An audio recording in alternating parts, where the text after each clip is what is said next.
Bienvenidas y bienvenidos a otra sesión de Nextdoor Talks. La anterior fue sobre el COVID también con diferentes participantes, todos autores de la colección El Café Cajal, y hoy tenemos a otros autores de la colección. La idea es siempre tratar algún tema de actualidad desde una mirada calidoscópica, con diferentes personas, que de hecho es el espíritu que tiene la colección, desde personas que saben cada una en su ámbito, pues tratar un tema que también nos interesa a todos. Y pues siguiendo con el COVID hoy, ¿a quién vamos a tener? Tenemos a María José Mas, médico pediatra y neuropediatra, y además con máster en neurociencia, y que ha hecho 2 libros. Es la que tiene el doblete del Café Cajal: La aventura de tu cerebro y El cerebro en su laberinto. Así que con ella nos acercaremos un poco a cómo ha afectado la pandemia al proceso del cerebro de los niños y también en su trato con los pacientes. Después tenemos a José Mari Iribarren, autor de Conversaciones con pacientes, que tiene publicidad y relaciones públicas y además tiene un máster de dirección de marketing y comunicación. Y lo que aprendimos con este libro es la importancia de comunicar en el mundo sanitario. A veces es muy complicado y a mí me sirvió también para ponerme un poco en los zapatos de médicos y enfermeras, ver qué sienten, ¿no? Ponerte un poco como, porque claro, cuando tú estás enfermo, eres tú bastante preocupado estás, ¿no? Y entender un poco a la persona que está al otro lado. O sea que yo creo que también es muy interesante ver en el caso del COVID cómo se traduce todo esto. Y finalmente, el autor del Gordito, Editando Genes, Lluís Montoliu, doctor en biología y investigador del CSIC, que seguro que nos podrá iluminar, y yo creo que es la cara más optimista, quiero pensar, porque al menos, ¿verdad?, nos dirás cómo estas herramientas que se han descubierto, como el CRISPR, que sirve para todo, yo creo, porque para un roto y para un cosido, cómo no, en este caso, también ha servido para la pandemia, la investigación. Así Bueno, que... pues la verdad que sí, Laura. Yo no sé si podemos empezar ya a Sí, claro comentar que el sí. asunto. Muchas gracias por la invitación. Saludo a María José y a José Mari también, compañeros de colección.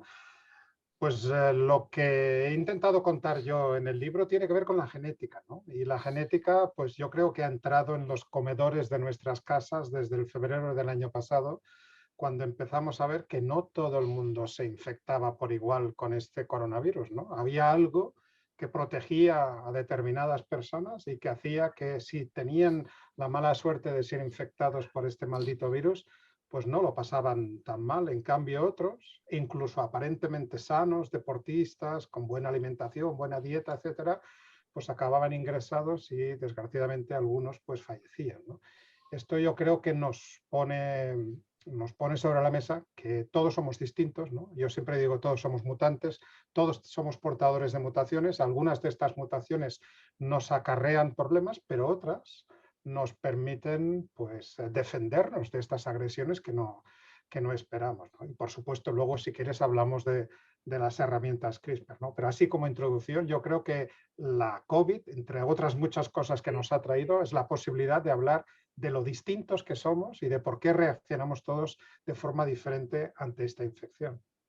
Sí, la verdad es que yo creo que desde la población en general era algo que sorprendía muchísimo, porque cuando primero es que son personas mayores o delicadas, pero enseguida se vio que no, o sea, que una misma persona además se repetía bastante el cuadro, o sea, los fallos que empezaban a tener. Entonces sí, si luego nos explicas un poco esto, me parece, de hecho aquí en Editando Genes ya explicas hay una parte, ¿no?, en la que empiezas a decir todas las cosas que se han podido hacer y todos los descubrimientos gracias a la COVID y la gran versatilidad de las herramientas. Sí. Me gustaría también, en conversaciones con pacientes, en el capítulo, hay un capítulo del COVID, y decía así, ¿no?, en una de las citas: aunque me resulte difícil en un entorno de terrible deshumanización, debo encontrar la forma de comunicar con sensibilidad. Cosa que me parece importante, ¿no? María José, en tu caso, ¿cómo ha sido el trato con los pacientes y cómo crees que han afectado toda la situación a tu tipo de pacientes? Bueno, para el que no lo sepa bien, me dedico a la neuropediatría. La neuropediatría es una rama de la pediatría que estudia el desarrollo del sistema nervioso y las enfermedades que te afectan en las edades pediátricas y en la adolescencia, ¿no? Entonces aquí hay varias cosas interesantes en esta compartiendo conversación con Luis y con José Mari, que es un gustazo. Gracias, Laura, por organizarlo. No, vosotros. Por un lado, el neurodesarrollo, que es el proceso por el cual un embrión se convierte en un adulto independiente, ¿no? Y entonces depende totalmente, por un lado, de nuestra dotación genética.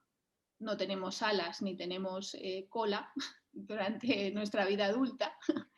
En la embrionaria al principio sí, pero bueno, luego se va.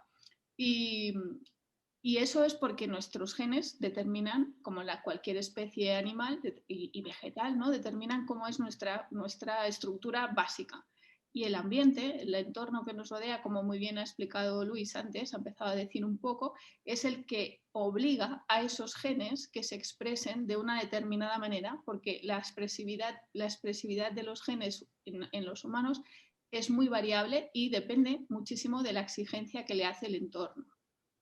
Me parece importante explicar esto porque, claro, los seres humanos tenemos una gran capacidad adaptativa, pero somos como cualquier animal, ¿no? Somos lentos en esta adaptación, es decir, estamos muy amoldados a un entorno concreto que nos circunscribe, ¿no?, a un momento histórico y a una situación geográfica concreta. O sea, cualquiera de nosotros nos trasladan ahora a vivir a un contexto geográfico muy diferente, como pueda ser pues, el Polo Norte o el desierto.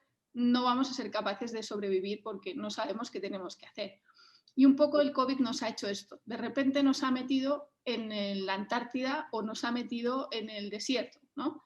Porque todos nuestros mecanismos tan tecnificados, además, una sociedad tan avanzada como es la occidental humana, que nos permite o nos permitía hasta ahora protegernos bastante de las variables brutales de la naturaleza, pues ahora resulta, ¿no?, que nos hemos dado cuenta todos de que no hace falta irse al borde de un volcán o estar en un maremoto o en una central nuclear que ha explotado para darte cuenta que el cambio brutal del entorno de una forma brusca te impide adaptarte bien, ¿no? Y un poco lo que han vivido los pacientes que yo atiendo, que son personas que tienen dificultades en este desarrollo, pues dificultades que les llevan a no poder tener una independencia motora o tener una dificultad cognitiva o que su conducta no sea adecuada al entorno en el que se encuentran, ¿no? Hagan conductas que no son propias en este entorno y son niños todos. Claro, los niños que no tenían ningún problema, la ventaja del niño es que al no estar inmerso en ningún ambiente previo, pues se ha desarrollado en este ambiente. Este periodo no ha supuesto para el niño que no tiene un problema, ni para la familia que tiene recursos, porque no tener recursos es un problema de desarrollo, no ha supuesto especialmente nada, simplemente su adaptación pues irá por unos derroteros diferentes en esa gran variabilidad humana adaptativa que tenemos, que es nuestra gran ventaja. En cambio, en aquellos que ya sufren de una dificultad en el desarrollo, esto les ha sentado muy mal. Muy mal por muchas razones, que ya iré desgranando si queréis, pero básicamente dos. Una, porque no se ha detectado el problema a tiempo. Y dos, porque el que lo tenía detectado ha tenido que interrumpirse la atención y las circunstancias han cambiado de una forma que les ha resultado muy compleja. Yo no he trabajado con pacientes con COVID de forma directa. He tenido la fortuna, porque sería incapaz de hacerlo con solvencia, de que en donde yo habito pues no ha habido este desbordamiento que haya exigido que yo personalmente haya tenido que ir allí. El sistema sanitario no ha llegado a ese punto de desbordamiento, con lo cual mi experiencia directa con COVID no puedo decir cuál es porque no he tenido, ¿no? Pero sí que os puedo comentar un poco esto. Más que la experiencia, o sea, ya tanto con enfermos, me refería a tus pacientes, el hecho, por ejemplo, del confinamiento, porque algunos tienen dificultades sociales, ¿les ha repercutido? Depende de cuál sea su problema de base, porque, por ejemplo, las personas con autismo, que es un tipo de trastorno de neurodesarrollo del que hablo en el segundo libro, estamos aquí para hablar de libros, que es el cerebro en su laberinto. Aquí lo que hay básicamente lo que sucede es que hay un problema de comunicación y con esta dificultad en la comunicación la persona tiene un problema en el desarrollo del lenguaje, es decir, le cuesta interiorizar las ideas y hacerlas propias, ¿vale? Y también le cuesta compartir y entender las ideas de los demás. Entonces son personas que tienden a aislarse, de ahí viene el nombre autismo, que no es el más bonito del mundo, pero es el que se eligió en sus inicios para la descripción del problema. Y entonces, claro, cuando estos niños, cuando han estado en un entorno muy estable, nada cambiante, en el que todos los estímulos estaban muy controlados porque eran los de su familia, ¿no? Han estado muy bien. El problema ha sido cuando se ha acabado este momento y han tenido que pasar de forma brusca a una, vale, nueva normalidad, pero que requiere pues, ir al colegio, llevar mascarilla, ha supuesto una ansiedad tremenda. Y claro, por ejemplo, el autismo es muy variable, ¿no? Igual que otras cosas. Y por ejemplo, los niños con TDAH ha sucedido lo contrario. El TDAH es un trastorno en el que la persona no es capaz de organizar bien su conducta porque todos los estímulos que recibe le parecen igual de importantes. Entonces no sabe cuál es el más importante en cada momento y responde de una forma exagerada, como si dijéramos, ¿no? Eso que se conoce como hiperactividad o como estoy en las nubes y no me entero de nada. Entonces, a ellos les ha pasado lo contrario. Son personas muy activas que necesitan muchos estímulos y muy cambiantes y cuando estaban encerrados lo pasaban horrorosamente mal. Quiero decir que depende mucho de tus circunstancias previas, cómo te afecta o no te afecta un cambio tan brutal y tan brusco de tu entorno, ¿no? Pero sí que todos hemos sufrido de ansiedad. Esto yo no soy psicólogo, pero estoy absolutamente segura. El otro día lo normal era tener ansiedad. Que estuvo Laura Morán, que es psicóloga, decía esto, que parecido a lo que tú has dicho con el autismo, que aquellos que tenían un problema social, que claro, lo que les provocaba la angustia era social, estuvieron mejor en lo que es el confinamiento, ¿no? En cambio, los que no, que eran otro tipo, al revés, ¿no? Se fue agravando. Todo lo que tenían era como agravarse un montón, pero bueno, ir viendo. Y José Mari, tú en tu entorno, ¿no? Con la comunicación, ¿has tenido personal sanitario que te haya preguntado, que haya tenido más inquietud por cómo comunicar en esas circunstancias? Yo creo que en genérico el efecto en la comunicación, sobre todo en la comunicación profesional paciente, se produce un hecho que en sí puede ser paradójico, que se ha producido un entorno absolutamente hostil para la comunicación, sobre todo en la relación con el paciente COVID y con la familia. No podíamos, hablaba María José, ¿no?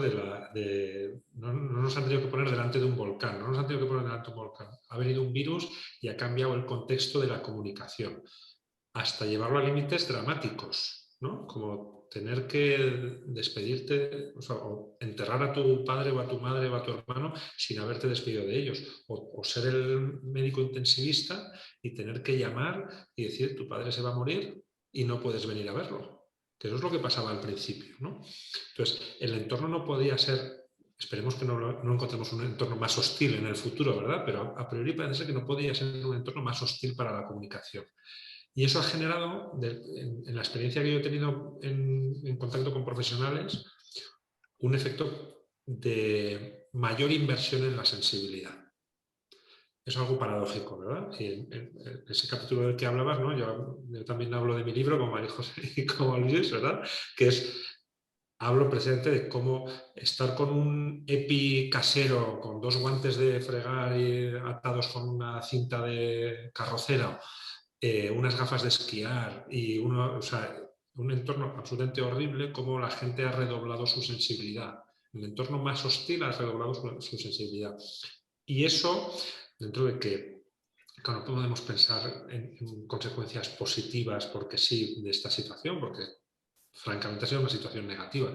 Pero si podemos sacar alguna conclusión es que yo creo que ha habido de partida un mayor esfuerzo por la sensibilización de los profesionales, sobre todo los profesionales de primera línea, para contrarrestar ese entorno tan hostil. ¿Vale? Entonces, en comunicación interpersonal yo creo que ese es el principal efecto, que ojalá, y yo confío en que eso se quede, y que cuando nos quitemos los guantes, las gafas de esquiar y los EPIs, esa sensibilidad haya hecho mucho pozo. Y luego ha generado también un efecto también positivo en cuanto a la percepción que de los profesionales sanitarios tiene la sociedad. Y eso. Y no me refiero solo a los aplausos de las 8 de la tarde, que ahí podríamos dar cada uno nuestra opinión, ¿verdad? Sino a que realmente yo creo que ha habido, no sé si es mayoritario o no, pero sí una percepción de la gente de que, ojo, que el trabajo al que se enfrenta un profesional sanitario, me da igual que sea médico, enfermera, auxiliar, que celador, tiene una complejidad que no sabíamos, que no conocíamos. Tiene una complejidad emocional o una carga emocional que no conocíamos. Y eso yo creo que es otro de los aspectos que, si eso queda, si no nos olvidamos de todo esto cuando Dios quiera que nos olvidemos pronto, pero no nos olvidemos de lo que hemos pasado, ojalá eso quede también en el lado de los pacientes o en el lado de los no sanitarios, ¿no? Sí. Pues yo os diría, escuchándoos, que yo creo que a todos esto nos ha afectado de una manera u otra. Y yo hablo de lo que conozco como investigador en un centro de investigación. Pues de repente a nosotros se nos establecieron unas normas que han hecho muy difícil a la generación de estudiantes que le ha tocado formarse durante la COVID, ¿no? Porque, por ejemplo, a nosotros nos limitaron al 50% la presencia en nuestros laboratorios, ¿no? Y esto hace que los estudiantes que tienen que empezar y que necesariamente tienen que trabajar al lado de una persona más senior para aprender, pues esto hace pues, que hay complicaciones para establecer turnos y naturalmente hace que el acceso a esa formación que tienen estos estudiantes de esta generación habrá sido pues deficiente, yo lo admito, habrá sido muy inferior a la que habrán tenido otras generaciones. Por lo tanto, eso también nos ha afectado a nosotros y esto se ve en los chicos y las chicas del laboratorio que quisieran haber venido más tiempo, quisieran haber hecho más cosas, pero no han podido hacerlo. Y la otra cosa, y esto en la parte positiva, y llevándomelo también al camino o al lado de las herramientas estas CRISPR de edición genética, pues de repente todos los investigadores nos hemos tenido que mirar al espejo y hemos tenido que decir, vamos a ver, esto es una emergencia global y la pregunta es, ¿qué puedo hacer yo al respecto, ¿no? O sea, se supone que nosotros somos investigadores, se supone que estamos en un centro público de investigación, cada uno con nuestros proyectos más o menos interesantes. Yo trabajo en enfermedades raras, pero ahora la emergencia va en un sentido y tenemos un virus que nos está, pues, nos está diezmando y nos está alterando todo nuestro bienestar. Entonces nos pusimos a pensar. Y yo no soy virólogo, no trabajo con virus, pero estoy en un departamento que está rodeado de virólogos. De hecho, en mi departamento están los 2 virólogos que están desarrollando las vacunas más avanzadas. Mariano Esteban, que está pared con el mío, y Luis Enjuanes, que está a 2 laboratorios más allí. Entonces, digamos que yo tengo un entorno de virólogos y lo que hicimos fue empezar a sumar, ¿no? A sumar fichas, ¿no? Para ver, a ver, lo que yo sé, lo poco que yo sé y lo poco o mucho que tú sabes, a ver si nos sale algo, ¿no? Y descubrimos que, por ejemplo, con esto de las herramientas CRISPR, pues había unas que eran capaces de cortar moléculas de ARN, que todos aprendimos rápidamente que este coronavirus tenía su genoma de ARN y no tenía su genoma de ADN como tienen nuestras células. Entonces, si resulta que tenemos una herramienta CRISPR-Cas que es capaz de cortar específicamente ARN y resulta que el coronavirus, su genoma es ARN, blanco y en botella, decidimos, pues venga, vamos a montar una estrategia que pretendidamente sea antiviral y que nos sirva para cortar el genoma del virus e inhibir su replicación. Pedimos un proyecto y finalmente fue financiado por la Plataforma de Salud Global. Y entonces, de repente, yo que nunca hubiera pensado que habría acabado trabajando en un proyecto de investigación de virología, pues debido a las circunstancias, pues no te queda otra. Te tienes que cuadrar y decir, bueno, vamos a ver, esto es un centro público de investigación, tenemos que dar respuesta a lo que está ocurriendo fuera de aquí y cada uno tiene que aportar su granito de arena. Yo no sé si la propuesta nuestra va a ser exitosa, tanto como nosotros queremos, pero al menos lo vamos a intentar.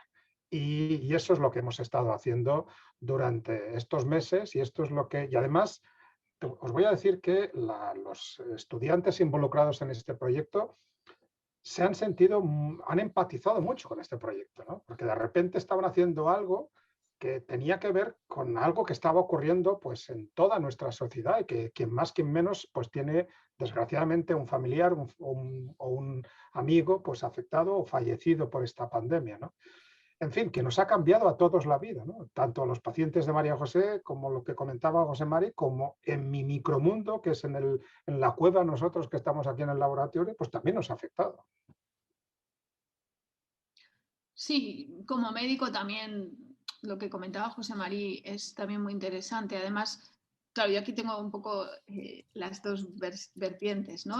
Quizá estoy como un poco en el centro de vuestros puntos fuertes como profesionales.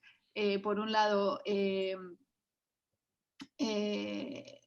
me encuentro a diario tengo que comunicar con mis pacientes, yo soy un médico clínico, esto significa que me inclino en la cabecera del paciente para atender cuáles son sus problemas y el problema de comunicación no es que sea un problema, es que es mi herramienta de trabajo, aparte de otras, ¿no? Y por otro lado, pues también como médico y como neurólogo y como te tienes que poner al día con la genética, que cuando yo estudié la carrera, pues fijaros si hace tiempo, no pienso confesar mi edad, pero fijaros si hace tiempo que acabé, que cuando yo hacía sexto empezaban a hacer pruebas de paternidad en Francia, y ahí ya se me puede calcular un poco. Fijaros lo que ha podido cambiar la genética, ¿no? Para los médicos de mi generación, que somos los que mayoritariamente se han enfrentado a esto.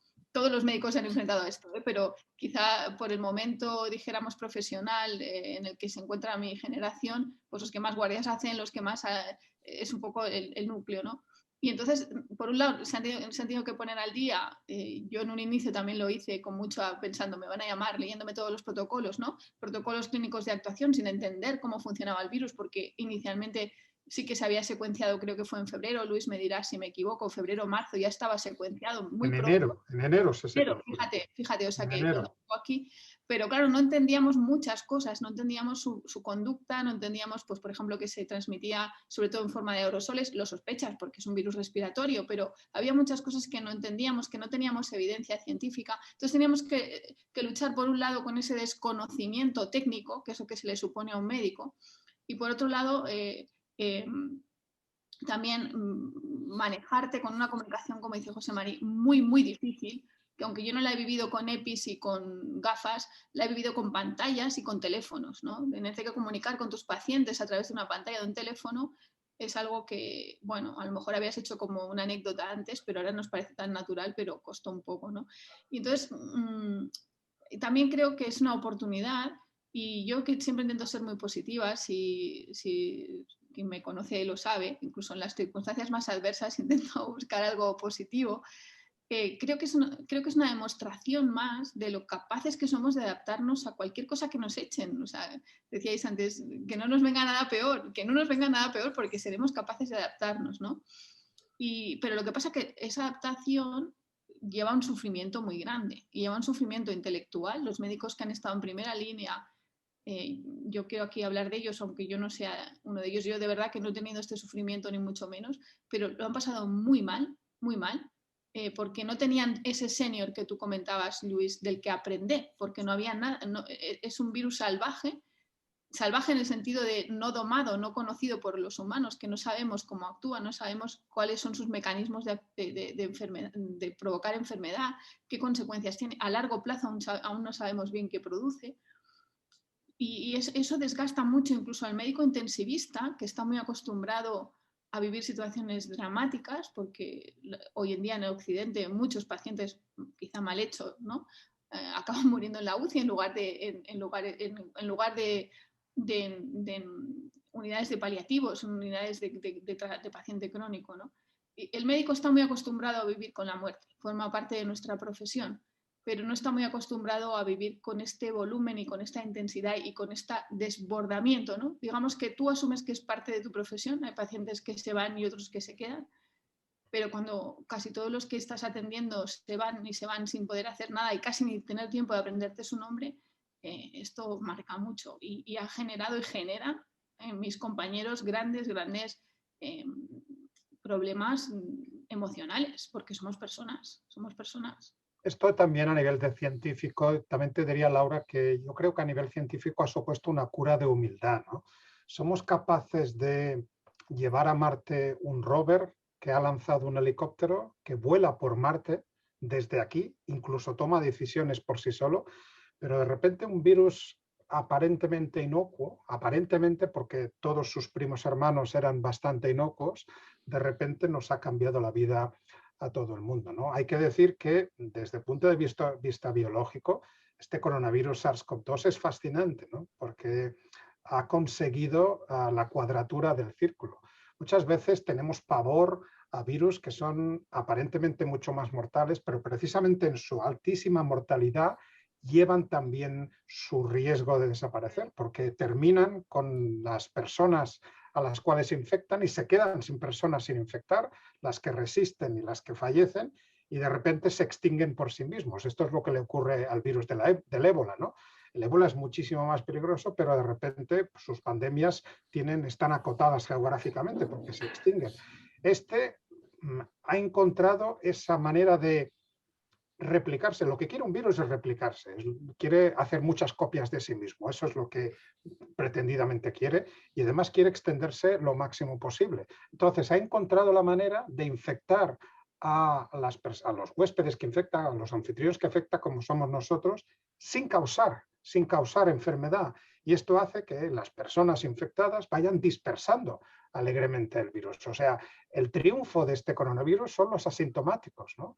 Evidentemente hay personas, un porcentaje muy, muy bajo, que acaban pasándolo mal, otras muy mal, todavía menos, y todavía menos, afortunadamente, menos de un 1% o alrededor de un 1%, que acaban falleciendo, ¿no? Pero digamos, estas son las consecuencias colaterales. El 1% de los que enferman. Exactamente, pero estas son las consecuencias colaterales. El virus no tiene interés en que mueran las personas infectadas. De hecho, el triunfo de este virus es que ha conseguido infectar y que la gente no se ponga enferma y que siga dispersando el virus a troche y moche por todos los lados, ¿no?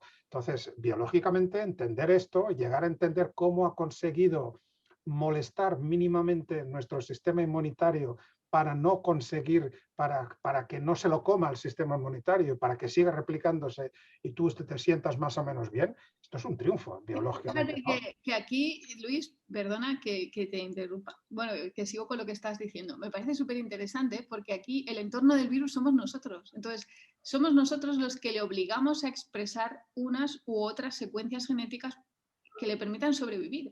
O sea, es muy interesante eso, ¿no? El virus son familias. El virus básicamente, como todos los virus de RNA o de ARN, digamos, cuando nos infectan son grupos y hay muchos variados, ¿no? Y de hecho, en función de en casa de quien estén, en el cuerpo de quien estén, pues en función de cómo reacciona el cuerpo, lo que estás tú diciendo, María José, pues hay unas que progresan y otras que progresan menos, ¿no? Y al final el virus pues le da igual, ¿no? Mientras alguna de ellas progrese, pues está satisfecho. Bueno, le da mucho más igual porque encima no tiene sistema nervioso, con lo cual... Bueno, es que ahí nos metemos en un lío, ¿no? Porque no son seres vivos. No, pero claro, yo siempre lo miro todo desde una perspectiva así, ¿no? Es una agrupación de proteínas y de material genético, ¿no? Llamémosle como quieras. Es una estructura que necesita de nuestras células para replicarse. Por eso no es un ser vivo, ¿no? Pero... Bueno, ahí está, es un ser vivo, bueno, eso es filosofía, ahí podría... Tú dices que no, bueno, no tiene voluntad, no tiene capacidad de... No puede replicarse por sí mismo, por eso no es un ser vivo. Bueno, eso es una definición humana de lo que es un ser vivo. Bueno. José Mari, ¿cómo lo ves tú? Exacto. Le habéis pillado al único que no es científico de todo esto, porque yo soy un outsider aquí, porque yo soy de letras. ¿Qué respeto le tienes a este virus o cómo lo ves tú a este virus? Yo creo, yo lo llevo a mi terreno, ¿vale? y al de la comunicación. Y ya no a la comunicación, vamos a decir personal, sino a la comunicación masiva.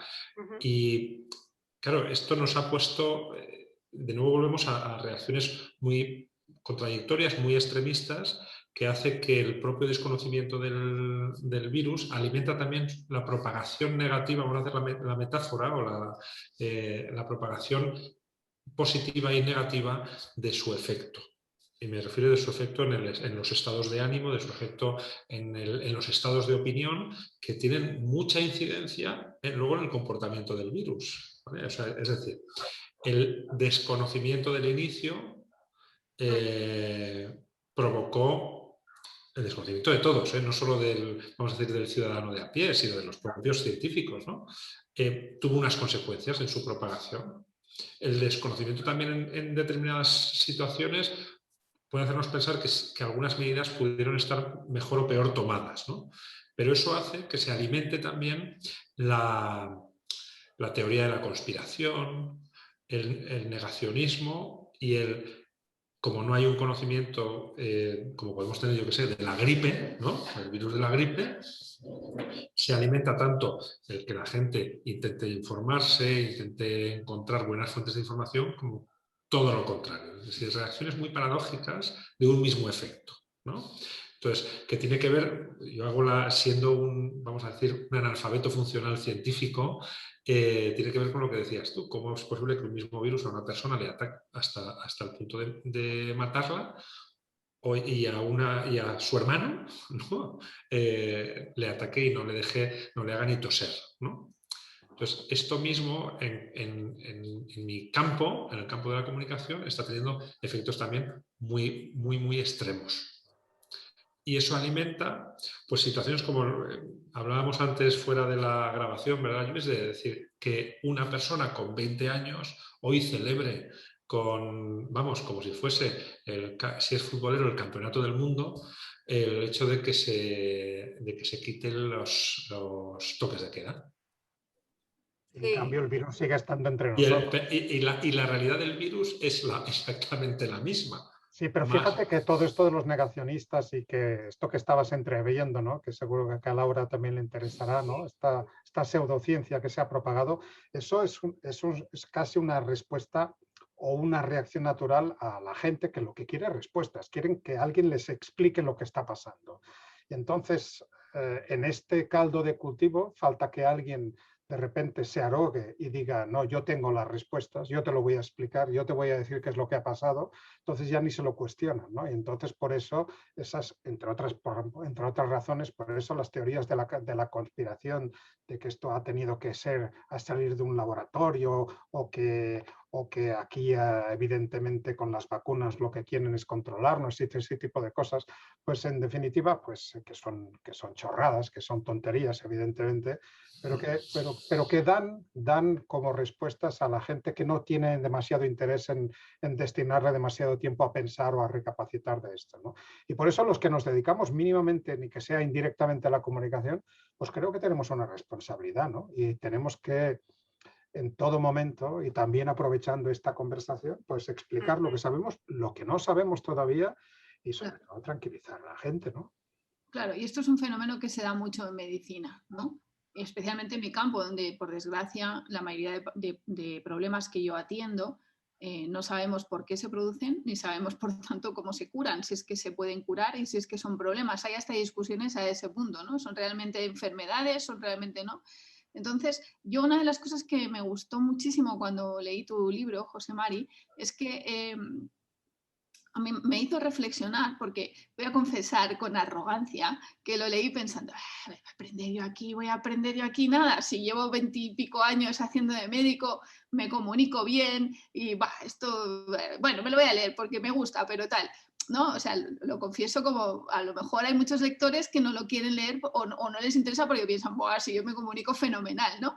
Y entonces, después de leerlo, fíjate, bueno, me hizo reflexionar mucho, no lo voy a destripar porque no tendría gracia, pero a mí sí que me ayudó a pensar en dos conclusiones de por qué, ¿no?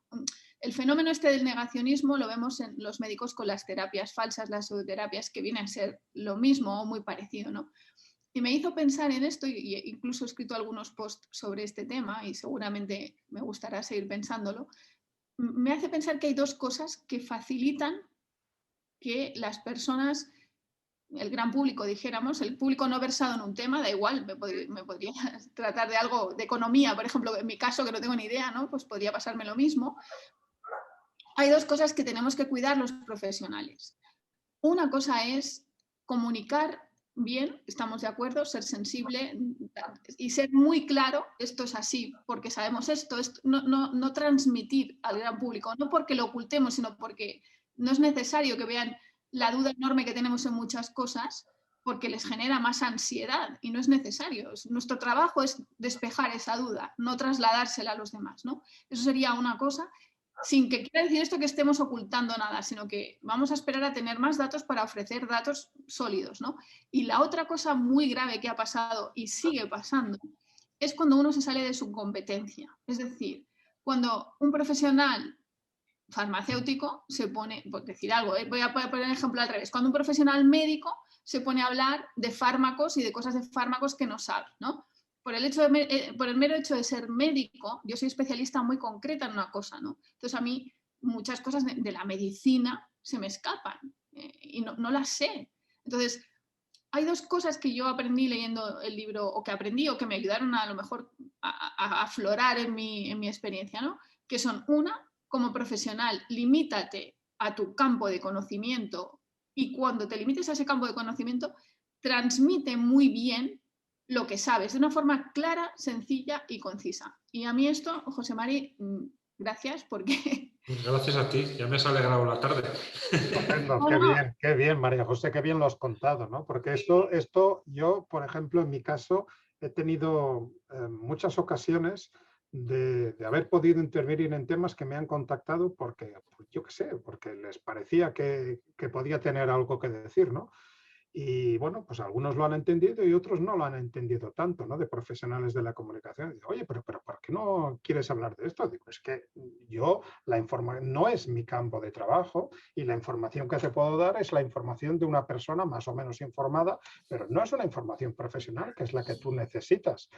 Pregúntame de cosas que son del ámbito de mi trabajo y ahí seré preciso y ahí despejaré las dudas, como dice María José. Una de las cosas que repito yo en mis clases de comunicación cuando las tengo que dar es esa capacidad de decir que no, Sí. esa capacidad de negarte a hablar de aquellos temas en los cuales tú no te sientes competente. Por ejemplo, lo más alejado de lo que yo estoy investigando sería, por ejemplo, lo que hace José Mari. Yo no me comunico con estos pacientes. Bueno, quizá tengo un poco de relación con las asociaciones de pacientes de enfermedades raras, pero digamos, mi nivel de comunicación dista muchísimo de lo que está habituado José Mari. Entonces, aquí lo que hay que hacer es callarse y escuchar de las personas que saben y aprender. y Aquí unir se ha producido... Perdón. Sí, mira, iba a apuntar eso, que es un poco la tormenta perfecta. La tormenta perfecta es esta situación, y con todo su contexto llega en una situación histórica de afán de protagonismo, accesibilidad de los medios, vamos a decir de los medios digitales, es decir, todos podemos ser un potencial influencer para bien y para mal, porque tenemos la herramienta, es accesible, se llame Twitter, se llame Twitch, se llame Instagram o se llame lo que sea. Eso se mezcla con el hecho de que los medios masivos también compiten entre ellos por, me da igual la exclusiva, que la noticia más amarilla, que la noticia más loca, que lo más sensacionalista. Y en ese contexto, iba a decir una burrada, pero tonto el último. Iba a decir otra, ¿no? Tonto el último, y es, joder, yo veo, si yo tengo el afán de protagonismo que tú apuntabas, María José, joder, me la están poniendo a botes. O sea, solo tengo que ir y rematarla. Sobre todo hay que ir con mucho cuidado, José Mari, porque yo he visto durante estos meses para todos ha sido un máster en muchos aspectos, ¿eh? Yo creo que vamos a ponernos en plan positivo, como decía María José, ¿no? Vamos a ser optimistas y hemos aprendido un montón de muchas cosas. Por ejemplo, que te aparezca una persona y te diga que quiere entrevistarte o quiere tu opinión, pero quiere tu opinión sobre un tema y quiere que digas eso. O sea, básicamente, te llamo para que me digas lo que quiero oír, ¿no? Madre mía. Y ahí tienes que estar muy seguro y tener la cabeza muy bien amoblada de decir, no, perdóname, tú pregúntame lo que quieras, yo te daré mi opinión y si encaja con lo que quieres tú publicar, estupendo. Y si no, pues lo siento muchísimo. Honestidad, ¿no? Yo es que he visto muchos expertos que han salido bajo las piedras que es que no podían ser expertos porque eran expertos cuando aún no había ni expertos, ¿sabes? Claro. Entonces hay que ir con mucho cuidado y ser, pues eso, honesto. Pero la memoria es muy frágil y la vergüenza también, porque nos encontramos con que gente, y me da igual, pero sobre todo en el ámbito más político, ¿verdad?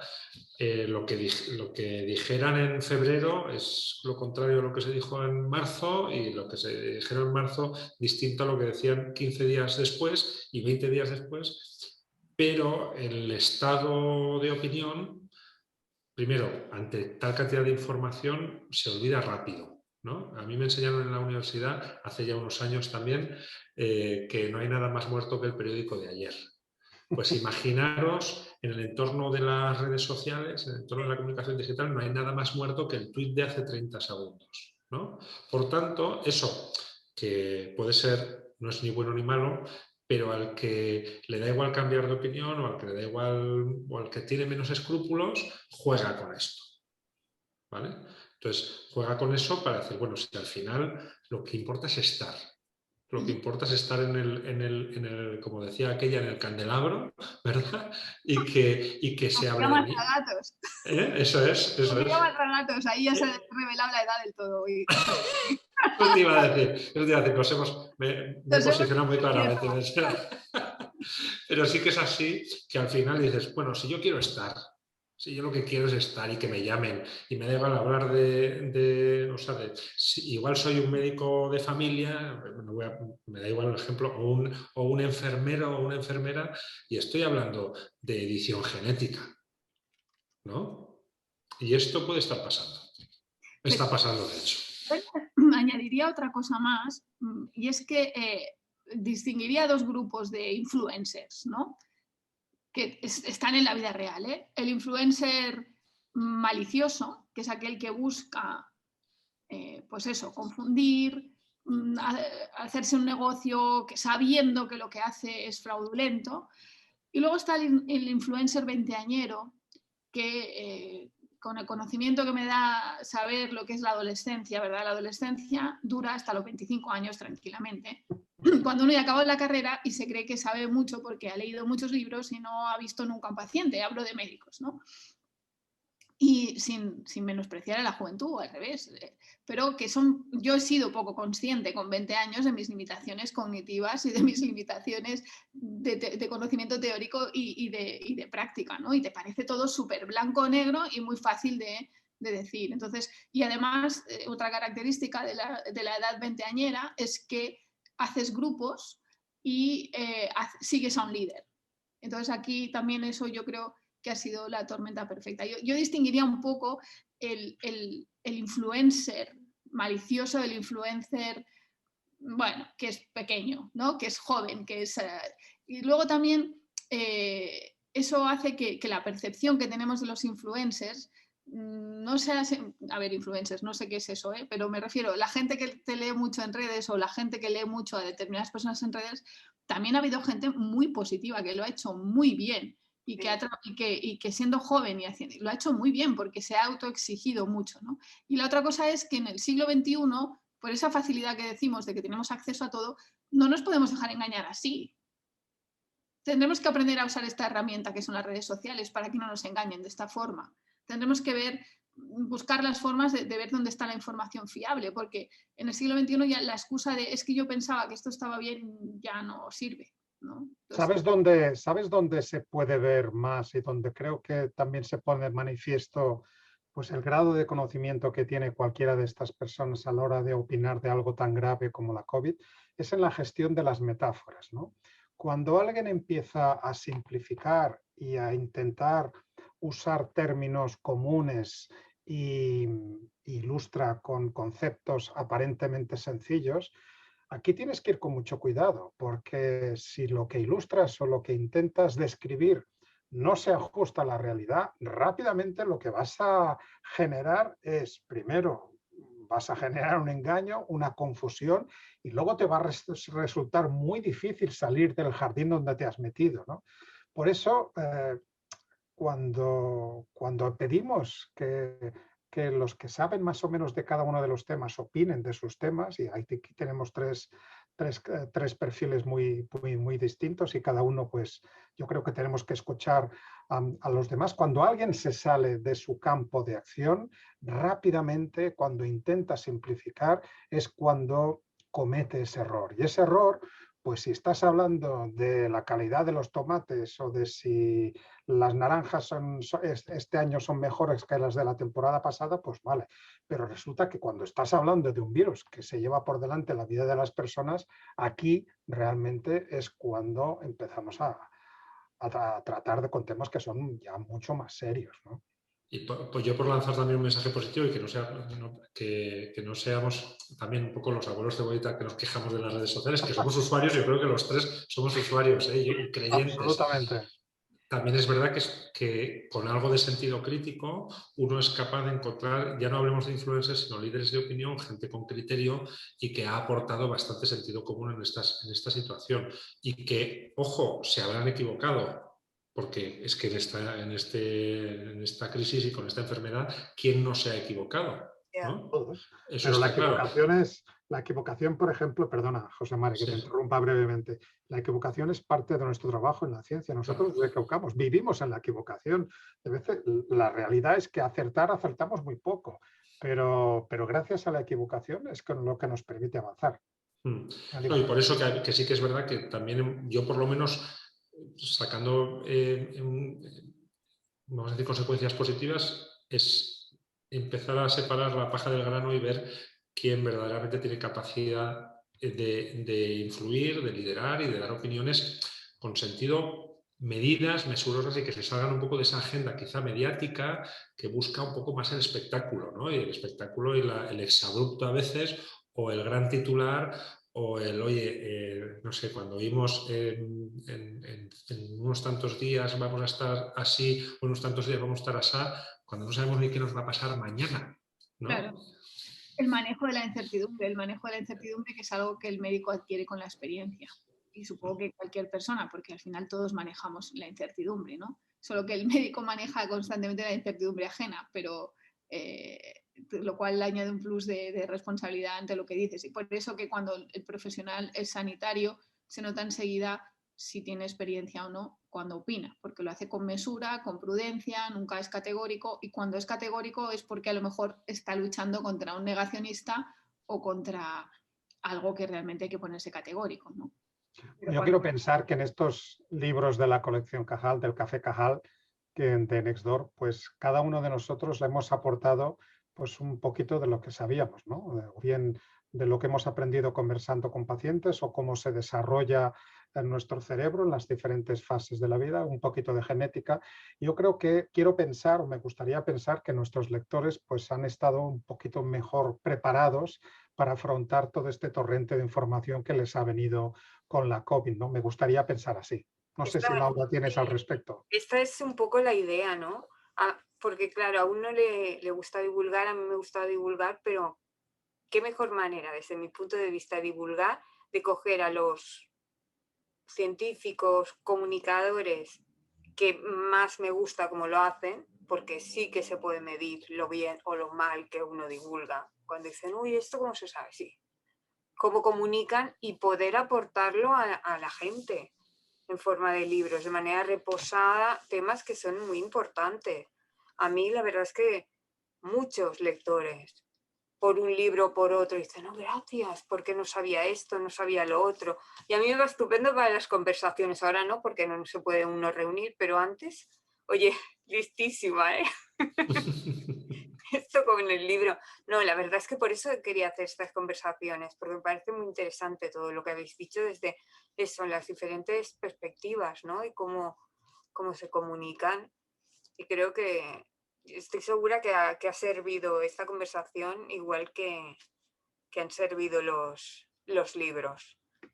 Así que, bueno, más que espero que todo vaya mejor. Y muchas gracias. Si queréis dar un último mensaje a la gente que ha estado escuchando esta tertulia. Oye, yo me ha puesto también el balón a botes, Luis, con lo que ha dicho y con lo que decías tú también, Laura.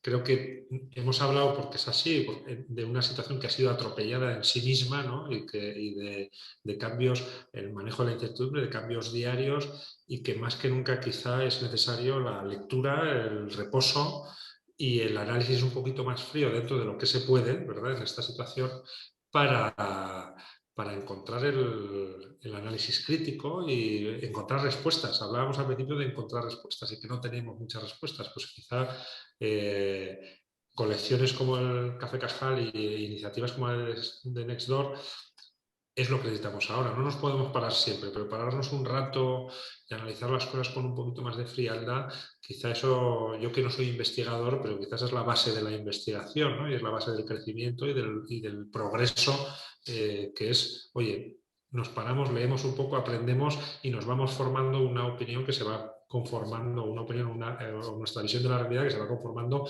día a día y nos hará estar un poquito más preparados, ¿no?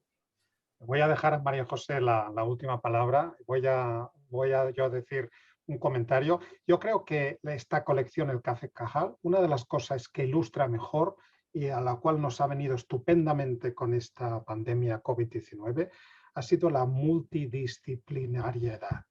El hecho de que seamos tan diversos y que desde cada uno de los diferentes puntos de vista que toca esta colección hayamos aportado conocimiento, hayamos aportado pues, cosas que son interesantes y que los lectores habrán podido descubrir leyendo pues, nuestros libros, y que probablemente pues, de todos estos libros habrá alguna cosa que habrán podido aprovechar para enfrentarse a algunos de los muchos aspectos de esta pandemia. Pues yo voy a ser muy breve. Voy a reafirmar un poco lo que ha dicho Laura.